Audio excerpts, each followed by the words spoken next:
A controversial Islamic group holds its first ever U.S. conference in a south suburban hotel. Hizb Tahrir denies claims by protesters that it has ties to terrorism.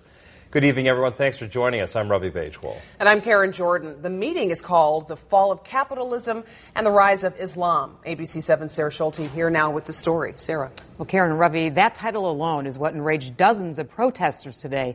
Many accuse the controversial Islamic group of being anti-democracy and pro-terrorism. Hizb Tahrir insists it is a non-violent political group that is trying to spread its philosophy within the Muslim community. The group says it is not against the United States. Democracy and freedom! As they were heckled by protesters, two conference attendees needed a police escort to get to their car.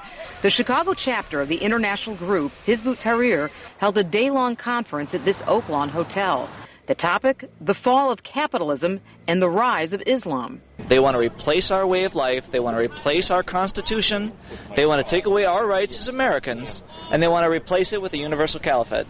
It's imperative that people like we are out here and are at any opportunity that we have to express our opposition to what it is that they're doing. As the conference went on all day, protesters stood outside with American flags and signs. Many accuse the controversial Islamic group as having direct ties to terrorism. It's only the media, unfortunately, and some other people, conservatives, who make up these ideas that the Islam or Muslims are terrorists. Someone's terrorist is another person's freedom fighter, and I think that word terrorist is just thrown around loosely to label or demonize someone that, you don't like or you hate. Hizb Tahrir has been around since the early 50s. Organizers say they are a non-violent political and ideological group that denounces capitalism and promotes an Islamic nation state in the Muslim world. This is what we teach. This is what we train our people. This is how we conduct ourselves. But it is not a philosophy shared by other Muslim groups. The mainstream Chicago Muslim community, and indeed the American Muslim community, does not subscribe to their philosophy.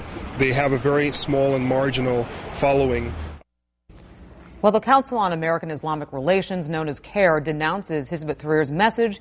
CAIR says there is no evidence the controversial group is on any FBI or CIA terrorism hit list. Meantime, the Jewish Federation of Metropolitan Chicago released a statement today calling Hizb Tahrir's ideology hostile to capitalism and other notions of Western liberalism. And also want to say there was a heavy police presence today, but no incidents. Everything went fine. All right. Sarah, thanks.